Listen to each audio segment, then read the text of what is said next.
actually happening. How are you? Welcome to Yoga Talks Podcast. My name is Jay Brown, and I am coming to you from a remote location. I am in a hotel room in Tokyo, Japan. It is the middle of the night. Why? Because I am one jet-lagged dude.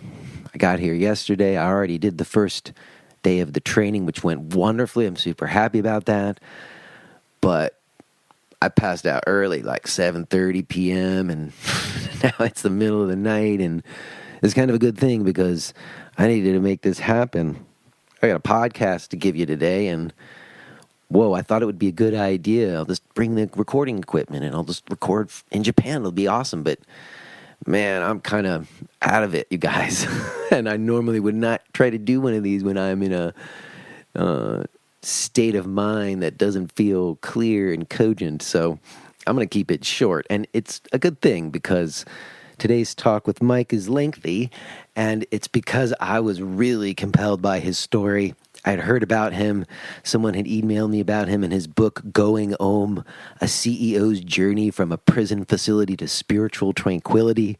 I was very intrigued and intended to speak with him and just sort of hadn't gotten to it. Then, as I think I've mentioned, I was asked to serve on the board of Liberation Prison Yoga, and Mike is also on the board, so we kind of connected, and then we made it happen. And I've read his book. It's quite amazing, and it was really fun to kind of flesh it out a little bit with him and just to kind of get to know him and talk with him. His experience, I think, really speaks to a lot of different things. So I'm excited for you to hear that today, and we're going to get to it. Before we do, let me mention that there's an event happening for Liberation Prison Yoga. It's called Embodiment, Yoga, and Social Justice, and it's with Bo Forbes, who I've never met, but she's supposed to come on the podcast too. I'm looking forward to talking to her and meeting her some. She's going to be doing the event at Bowery Yoga on April 20th. You can find out information about that at liberationprisonyoga.com. Let me also mention my stuff. I've got some events. I'm going to be in West Hartford, Connecticut at West Hartford Yoga on April 30th. I'm going to be at the Feathered Pipe Ranch in Montana, June 17th through 24th. So come on out. I would love to meet you. I've also got that new video coming out, the Essential Prenatal Yoga video with Beth Donnelly-Caban. More on that soon. You can find out about my events. You can read the archives of my blog and listen to the archives of this podcast and find my yoga video offerings at jbrownyoga.com. Let me also mention that next week on the podcast, I am talking to Donna Farhai. And normally I just wait to the other side of the talk to let you know who's coming on next week, but I feel like I want to mention it in the intro. I want you to know that next week Donna's on because it was quite an epic talk, and I'm excited to share that with you. You can tune into it next week. Okay, that's that, and really I think we're just going to get to the talk today. If you've been listening in and wondering, I did make some decisions, and like I said, I'm kind of out of it, and I just don't feel like I can talk about it right now, but on the other side, I'll say something about it if you want to listen on the other side. So, with that, we'll just get to it, because I don't think I got any more in me, my friends, and it's late, so please enjoy this conversation I had with Mike Huggins.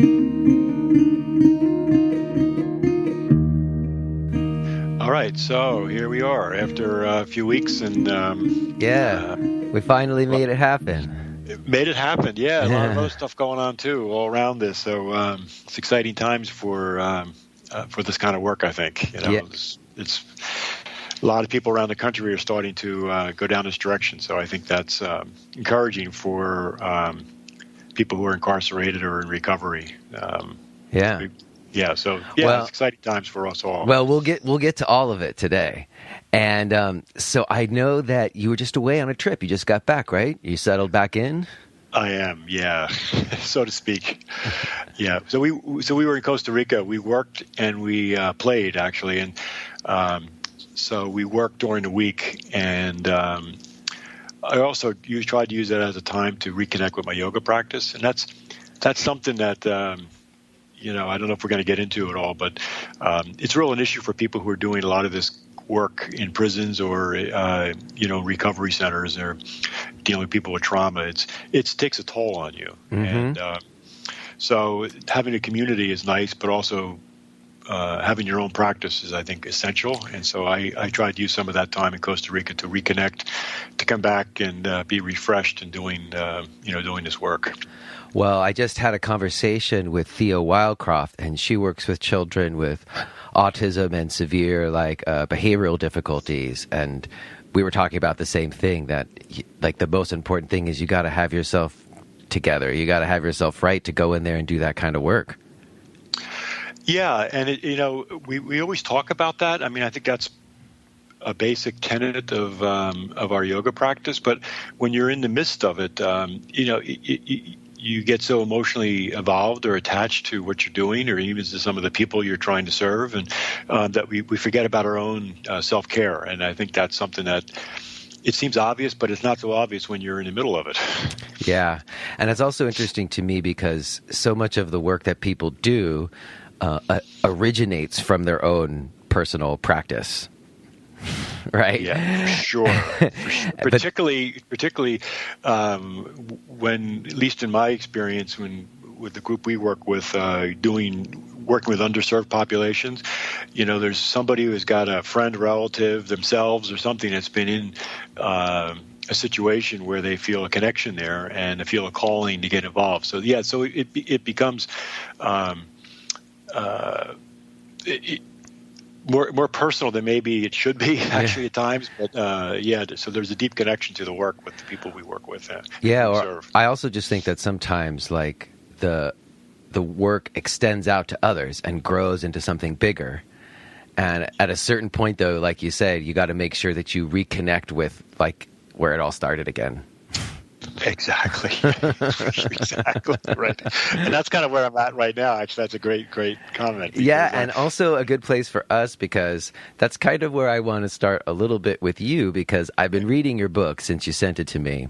Yep. And I haven't finished it yet. That's okay. No, but I've gotten a good way through it. And part of the reason I haven't finished it, though, is because my wife saw it and picked it up. And we've been kind of fighting over who gets to read it. That's great. So I wanted to tell you that just as a compliment, that it's a really great book. Your story is quite compelling. So I was hoping we could talk about it some today, because like we said, it's where this all started for you.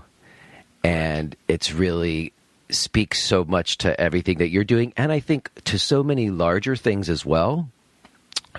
So, all right, so let's start a little bit at the beginning, which you talk about yourself as a kid, and you prefer that everybody called you Saint Michael because you were like the good kid. And if I'm not mistaken, if I remember, you were the middle kid, right? Exactly, correct. And see, I was the middle kid too, so I really related. And I remember specifically, whenever we would go out with my parents, like me and my older brother and my younger sister, we had this car that had a back seat that had 2 bucket seats and then the mound in between. And we used to call the middle seat the hump seat. Yeah, absolutely. And nobody wanted the hump seat. And so parents would always enforce a rotating hump seat. But whenever my brother or my sister would have to have a hump seat, they would complain and bitch so much. I just remember at a certain point in my childhood, I just decided to martyr myself. And I just always took the hump seat. I just said, I'll take the hump seat, just because I wanted there to be peace in the car. Right. And I think that's classic middle child syndrome, and I have my own version of that for sure. And peace and non-confrontation, you tend to be the peacemaker between various factions. And And where was that? Where did you grow up? So I grew up right outside Philadelphia, a place called Drexel Hill, which is right on the border of the city of Philadelphia. And so I was there for a while. My dad worked for General Electric, and ultimately he was transferred to New York City. And so we moved to New Jersey, into Monmouth County, a place called Middletown, New Jersey, near Red Bank. And So my dad commuted to New York, and I grew up my teenage years into high school in Middletown. So have lots of friends up in North Jersey, New York, and that whole area. All right. Yeah. And from what I read, like, you were a good kid. You were like the good one who played by the rules all the way through. Yeah. So even my jobs, I worked my way through school and college as a busboy, then a waiter, and just sort of that good boy mentality. I was also a good waiter at that time, and I was assigned to be George Burns at that time was doing a tour through that area there at the Garden State Arts Center, and I was his personal waiter for a week, and it was his entourage. And so that's cool. He was quite a cat, wasn't he? He was. I tell you what, he was. Fabulous. Just the persona that he had on television was real. He was really like that in real life with the winks and everything.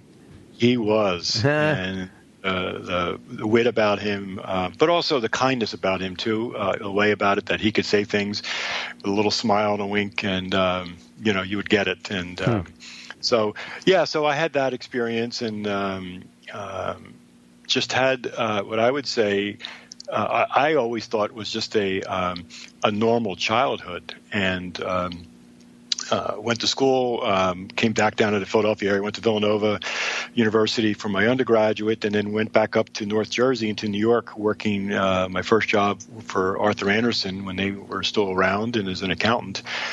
Ultimately was not happy when came back to Philadelphia to the Wharton School at the University of Pennsylvania to get my MBA, and then was off and running there. And when you went to get that MBA, did you have it in mind, like, I'm going to go like run a company, or like what did you have what were you thinking when you went back to school? When you're like, I don't want to be an accountant, I'm going to go back to school for this business degree. What did you have in mind?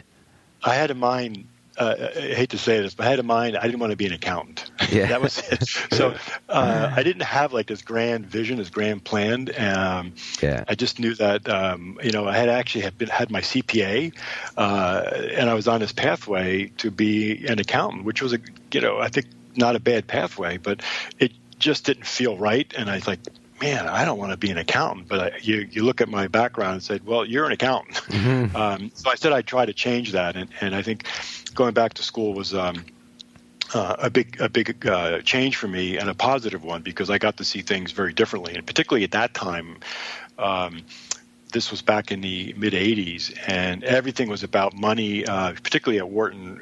Drexel Burnham was back then a big investment banking firm. Everybody was tripping over to work for these kind of highfalutin Wall Street firms, or consulting firms, and I had zero interest in doing that. So I was sort of in the counterculture at the Wharton School. But having said that, I enjoyed and loved my time there. But I, at heart, wanted to get involved in operations, building things, and not so much managing money and moving money around, but actually getting involved with hands-on kinds of more tangible things. And that's what I ended up doing ultimately. Well, that's really interesting. I just put out a blog post that talked a little bit, like, I grew up in the 80s, and I just remember it, when I look back at it, there was this like corporatization of America that happened. And so you were kind of there up in that wave, but you resisted just a little bit and tried to move into more of like what it is to actually produce things. Yeah, and that time period, if you recall, was the Reagan, sort of the Reagan era, and lots of stuff going on in the business world about deregulating. David Stockman was the budget director. People starting to worry about a deficit way back when.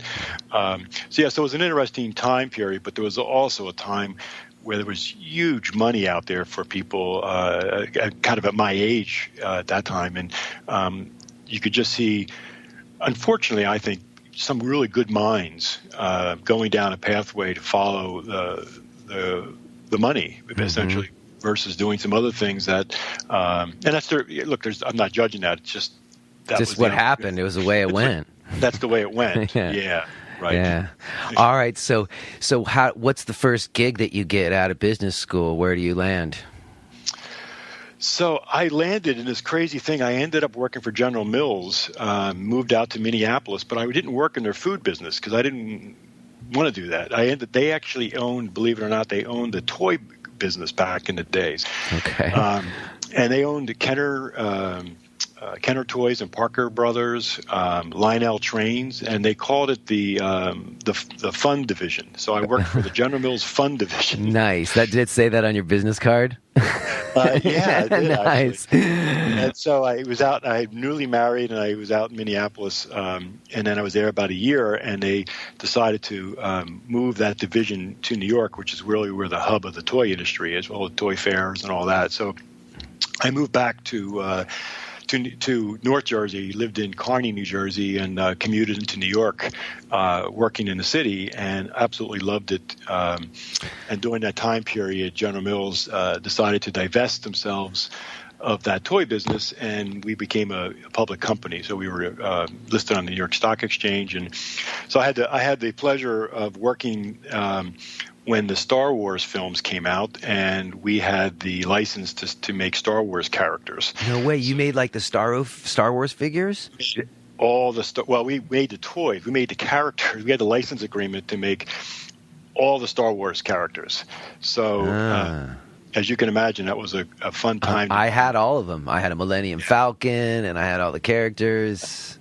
So I had the opportunity to work in that environment, and then also go to the toy fairs, which was just a blast having these Star Wars characters, or other characters too. All right, so what was your role when you were running the fun company and the toy company? What were you actually doing? What was your position and what was your job? I was doing strategic analysis and trying to understand the direction what we were going, and that was really important to General Mills as a basically a food-based company, because they watched things like demographics real carefully, movements in prices of grains and commodities, and then they try to impose that into a toy business, which is virtually impossible. Nobody can predict what the big toy is going to be. So our division was either, way overperforming or way underperforming. And it used to get the General Mills people going crazy because they wanted you to make your numbers. And it's hard to trade in the hearts and minds of children, isn't it? It's hard. And I can also, when I was at that division at Parker Brothers, one of our divisions, they turned down the rights to Trivial Pursuit. Trivial Pursuit people came to them and they said, we want to do a deal with you, and Parker Brothers turned it down. Oh, that was a mistake, right? Of course. So, but you don't know. Nobody knows. I mean, all the degrees, all the experience. Nobody really knows what's going to be a hit or miss in that industry. But it was fun when I was doing it. That's for sure. All right. So, where did you go from there? How long were you at that company, and where did that take you? Yeah, I was at that company for a couple of years. We then moved out of New York to save money. We moved up to just outside of Boston into Beverly, Massachusetts, because that's where Parker Brothers headquarters was, and they had empty space there because they had the first wave of video games. This is before Nintendo. Like Atari. Early, I had that early Atari with the biplanes, just the biplanes that went across in that pattern. like Pong, right? Yeah. And so a lot of companies, including Parker Brothers, got into that market, and it was a disaster. A lot of companies went bankrupt before the next generation came around, and so we had a lot of space available because of that kind of fiasco they had. So we moved up to Massachusetts. I stayed there for a bit. All the management changed over, and then I ended up leaving, and I started working for a large jewelry manufacturing company right in Boston. So long story short is I grew with that organization. I was with that company for about 10 years. And was that strategic planning as well, or did your role change? No, I moved into operations. So I actually ran manufacturing operations in Thailand and in China. And we had a big operation in New York, which I was in a big diamond bridal ring company in New York City. So I was back and forth traveling quite a bit. So I moved out of the kind of the financial strategic piece to more of an operations coordination of product designs, manufacturing, cost, tracking, delivery, all that. So that was what I was most attracted to, and I had sort of fell into that opportunity with this organization. Okay. Now I know that ended up. I have it down here that you were a CEO, but you weren't a CEO of that company. Did you move on from that to something else and get to the top? Like, when did you get? You're climbing the ladder. That's what you're doing, right? You're climbing the corporate '80s ladder. And so, when do you get to the top? So I come back to Philadelphia with a job opportunity to be a senior VP of operations for a large medical device company. And you might say, well, what does medical device have to do with jewelry? You went from toys to jewelry to medical devices. Right. And so I had a good understanding of metals and, scrap rates and things like that, and precision manufacturing, which is kind of what we did. But probably more importantly, I had a really crazy boss in the jewelry business. And one of my friends, coworkers there, had left that company to start with this medical company, and years later he tracked me down and said, look, you know what, if you can work for your boss in the jewelry company, I think you should come work for the company I'm with now, because we have a kind of a crazy boss, brilliant. Yeah. I read that section of your book, and it seemed like your whole role was to try to make everything seem more normal because of what was happening at the top.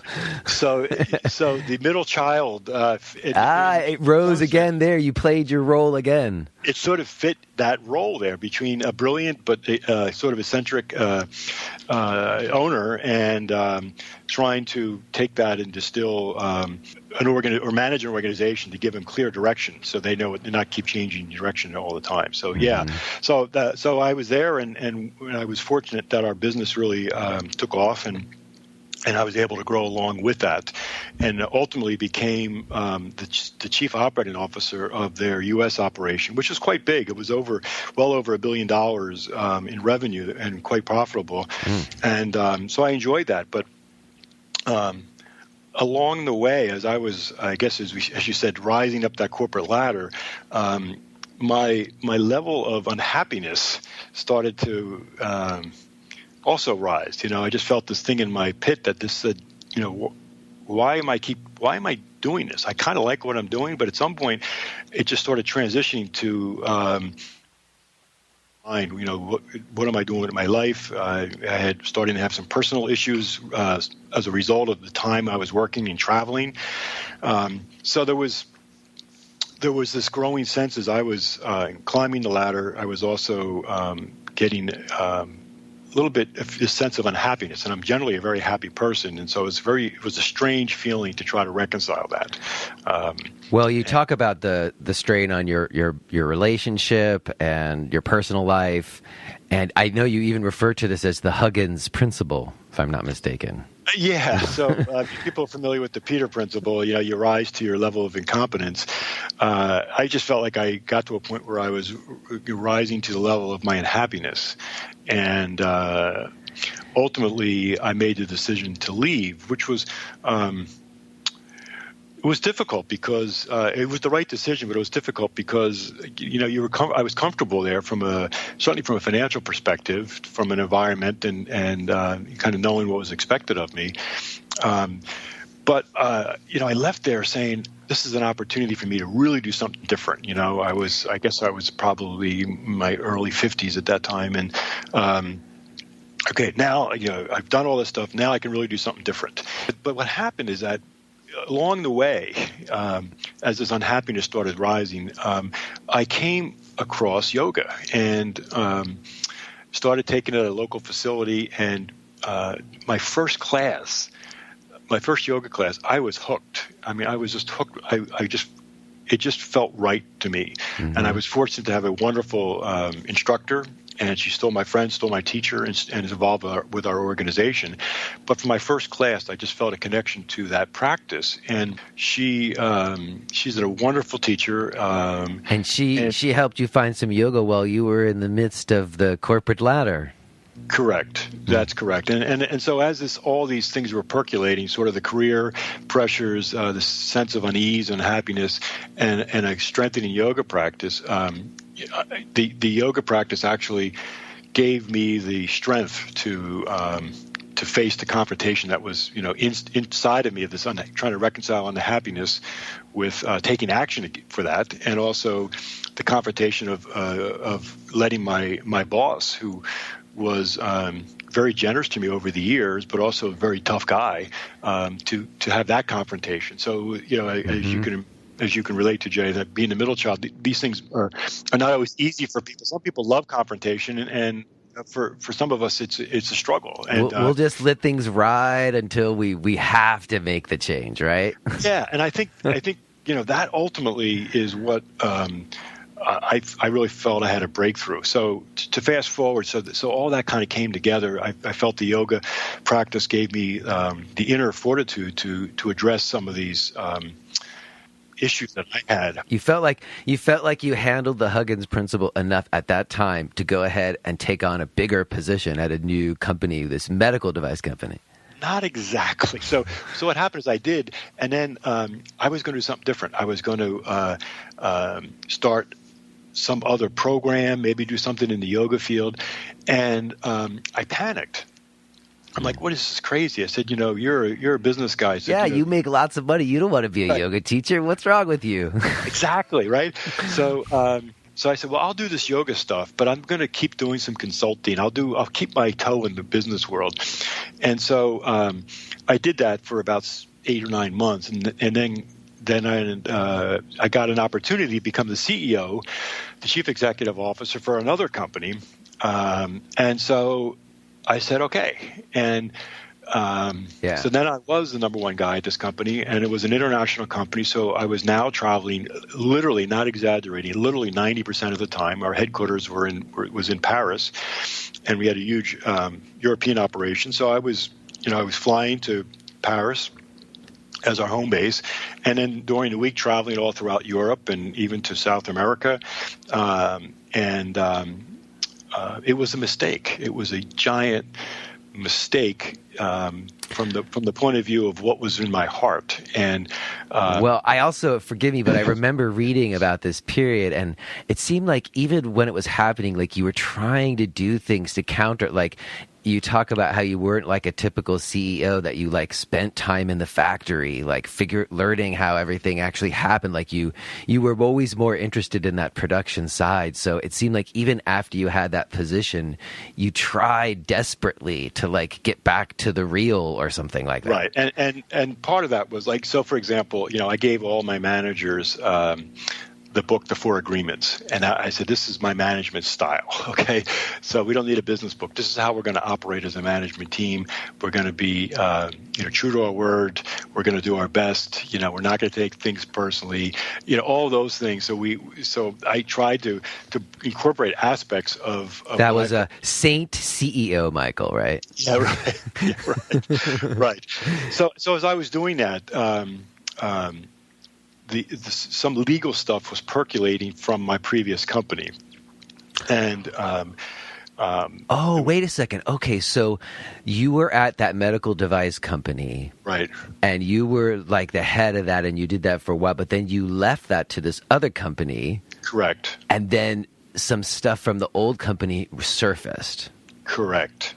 Okay. So I was gone from the first company, and there was an investigation about one of our medical devices that the government felt that the company was promoting it off-label, meaning that we were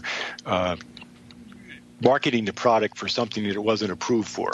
It was approved for certain indications, but not approved for other indications, and which is illegal. You can't you can sell it, but you can't promote it for what it's not approved for in that world. So the government came after the company, and I knew about that. It was sort of happening when I was at the first company, but it started percolating way more when I went to the second company, and all of a sudden they started targeting specific individuals.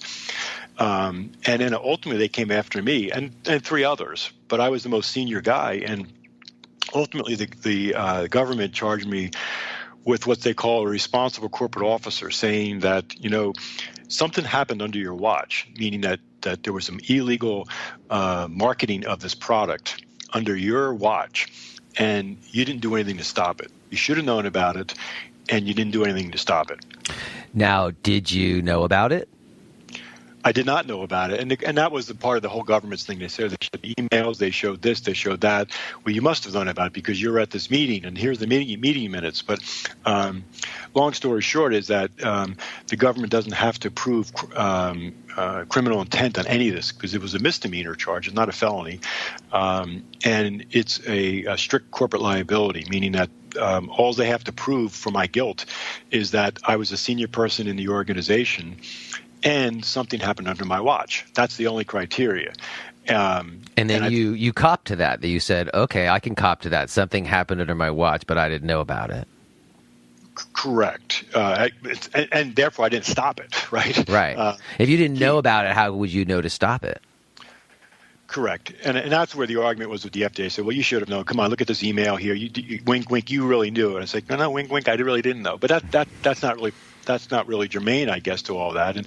But the bottom line is that I'm sort of watching from afar as all this legal stuff's going down, and so what happened? This happened in June of 2009.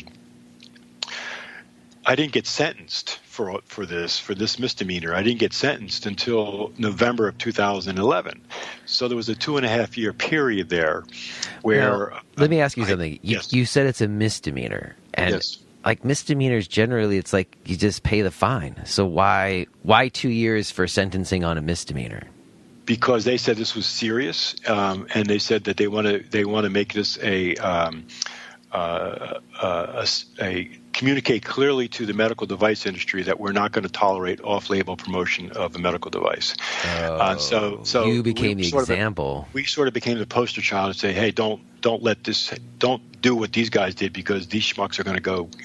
These guys are going to go away. Oh, man. And so there was a lot of other dynamics involved with that, but this was the first time that they really had their hooks into management, right? And that kind of parallels with what we started. We talked about how there's like this 80s surge of corporatization, but then at some point there was a clampdown, right? There is, and this is another whole subject, Jay, because I have mixed feelings about it because, ultimately I got sentenced to prison, and then when I was incarcerated, there were what I would say white-collar men in prison and women in prison, but they were generally lower-level people, I'd say. I would read in the papers or hear about these big Wall Street firms with illegal mortgage, clearly mortgage fraud kinds of things going on, and the company's paying billions of dollars of fines, but the individuals take no responsibility. Mm-hmm. So I really struggled with that, saying, and these are really felony charges, but yet, here I am for a misdemeanor, spending time in a federal prison. So it's hard to reconcile that, but that's that was the reality of that. Well, also let's go back because I know you had this 2 years waiting to be sentenced, which I know you call like your purgatory, which. Right. It seems like an accurate description because you're just like waiting to find out what's going to happen. And I'm sure someone said they want to make an example of you. So it was kind of looming that this could go badly. It was. I mean, we didn't think at first it would, but it just didn't. The whole case, looked bad. I mean, in fact, if you looked at all the stuff out there, you're saying, wait a second, this happened, that happened, Mike Huggins is just another horrible CEO taking advantage of the people. Correct. And that's, again, for a pleaser, that hurts. That hurts. And, but I also say that was another major part of my yoga practice was to kind of check my ego to say, look, you can't control everything. Like you would if you were managing a business, you try to control what you can and manage the other pieces of it. To try to let that go, and that was really one of the lessons is that we have to be true to ourselves, and you can't control what other people view that, right? And you did not have any control over what the court was going to do. No. For sure, and you can see it go. You can see it going down a hill, and you can see the inertia behind what's happening. and it's sort of frightening. It's scary, but ultimately, there's nothing you can do about it. Particularly when you're on the defense, they call it being a defendant. You're not playing offense, right? Yeah. And so when you're playing defense, it is what it is. But well, I also know that during that time, your brother was sick, and you were caring for him. Yeah, so I was the primary caretaker. He was sort of deathly ill, and because I was not able to work during this kind of purgatory period, I formed a closer bond with him, and he lived probably a half hour from where I was, and we formed a very good friendship. But he was not able to live on his own. He moved in with us, and so. That was weighed heavy on me also, and you were doing a lot of yoga. You wrote, I know. Well, the yoga piece was what kept me going. So during that time period, I would say I had really the opportunity to explore yoga in a way that I otherwise wouldn't have had, and maybe this is part of my moral, my story, in that that this event provided an opportunity that I might not have done on my own without a little bit of being pushed, right? If you were still making all that money, it would be hard to just stop making the money and just do yoga. Yeah, I would have continued my yoga practice, but I don't think I would have continued it in the way that I did, because I went all in, used that time period to become a yoga instructor, get the whole training, did lots of work. And what was your training? I know you write about street yoga being a really important thing, but you did training before that street yoga workshop, right? Yeah, so I did training under my certification is under a Baptiste style of power yoga. Okay. And but then added to street yoga. I did training with them. Did a lot of work up at the Omega Institute up in New York. I've been there. Lots of studying of Yoga Nidra with various teachers up there. Okay. Went to a couple of Buddhist monasteries for retreats. I was afforded the opportunity to study yoga in a way to mainly deepen my own practice, so I could start to be more comfortable with what was kind of swirling around me. And in your mind, did you have it in mind that you might go to prison? Were you preparing, or did you just think that wasn't going to happen, or the thing is, deep down, I thought this was. I just felt it was going to happen because of all the circumstances surrounding this. Your gut feeling was like, I'm going to prison. Yeah, but everybody else said no, because this never happened before. They've never sent anybody away for a misdemeanor. The company will pay a fine. You'll get slapped on the wrist. But the people who are telling you this. Sometimes they're telling you they don't know. And they're not the ones who got to go to prison. Right. And they try to do it to make you feel better. So not to worry about it so much. But I had a gut sense that this was going to go in that direction. And in fact, when the day of the sentencing, I was the first one. There's four of us, but we each were sentenced separately. I was the first one to be sentenced, and I made a commitment to myself. I said, whatever happens, this is going to be an opportunity for me to really explore yoga in a way that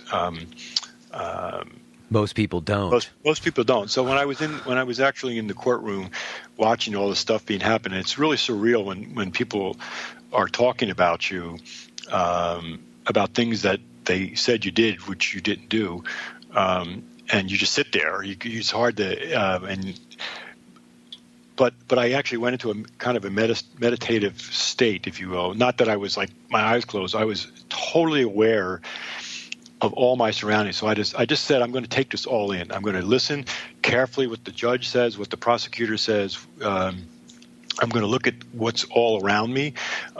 So I'll take that whole experience in, and the courtroom was packed with family and friends, and I took that in, and I had lots of support and love around me. And so to this day, I can remember, the layout, the smells in the courtroom. I can remember so much of that because I was just totally aware. And I've been in a courtroom a few times. It's quite a theater. It is. It was a theater, yeah. For sure. It was a theater. All right, so you hear the decision, and what does the judge say? He says you're going to prison, and what is that? What happens in your mind when you hear that? I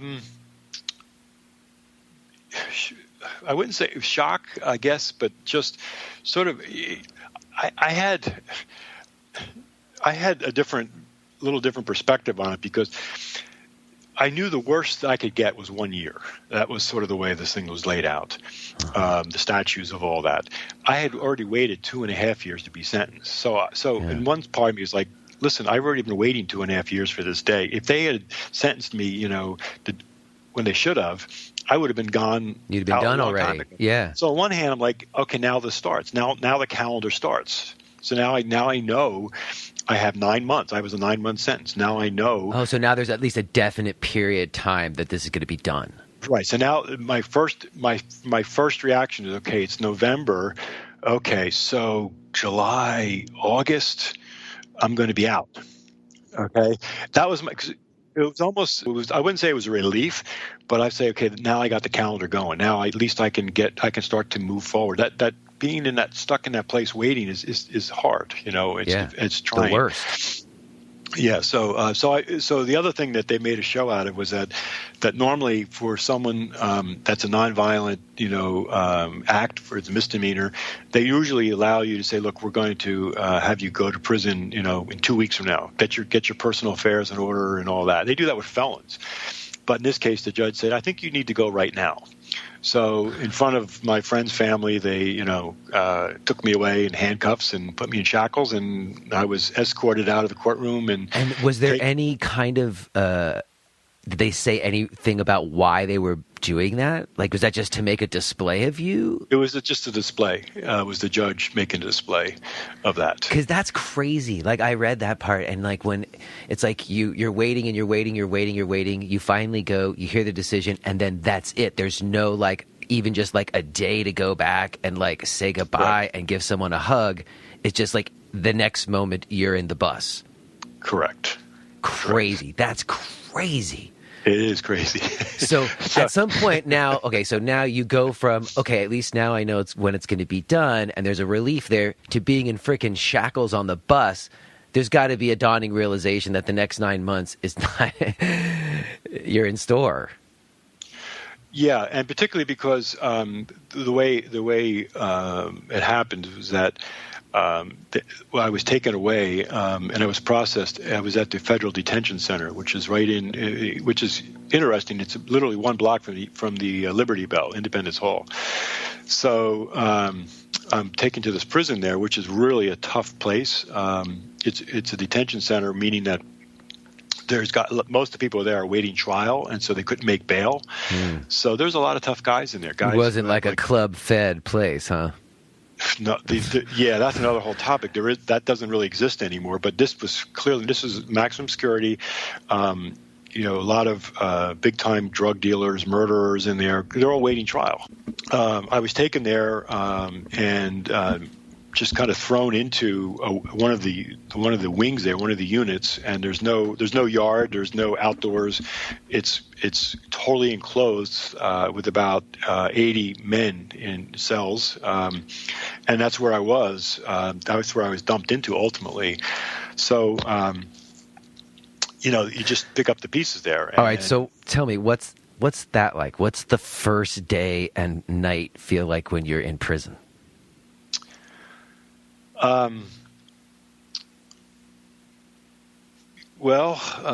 It's brutal. I mean, I didn't sleep a wink. What you quickly realize is that there is a alternative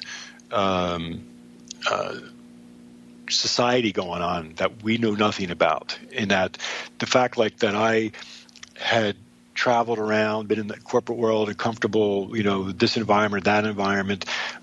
There's another alternate universe, if you will, that has the opposite, that they were so familiar with the ins and outs of the prison system about how things get done, how things don't get done. Just like, we might have a conversation talking about politics. There's another alternate community out there that is been brought up within this whole criminal justice system that has its own set of rules and regulations, and you realize that you need to fall in line pretty quickly. You're going to get yourself in trouble. And see, all the things in your life that were giving you like respect and clout and like status didn't mean anything in there, did it? It means nothing there. It means nothing there, and I wasn't looking for that for sure. I was really your first, basic instinct for all of us, right, is your own personal safety. Mm. So that was my first thing there, and trying to understand, like, how do you get food? How, like, they don't give you anything, so they don't give you like an instruction manual on what's going to happen. No, and nobody gives you like an orientation and is like your buddy to take you through how everything goes. Right. So you rely on your cellmate, and the timing for my sentencing was a couple days before Thanksgiving. So the administrative offices in the prison, like your counselor, they're all on vacation for that week. Generally, that's a slow week for people. So the commissary was shut down. There was no way to get money. There's no way to call anybody. No way to let anybody know I was okay. No way to write anybody. So you're sort of in that black hole. I was there for about 10 days in this black hole of not able to communicate with anybody until after the holidays, where a counselor came. And, he comes for a couple hours, and he has usually about 30 people waiting outside of his office. But he did let me eventually, make a phone call. And then I could at least tell people I was okay, and then ask them to send money and set up an account so I could get money in my commissary so I could start to use the phone, to call people and to start to buy some basic necessities there. If you are hearing this message, then you're listening to the free version of J. Brown Yoga Talks. To hear the rest of our conversation, please subscribe to Podcast Premium at jbrownyoga.com/premium.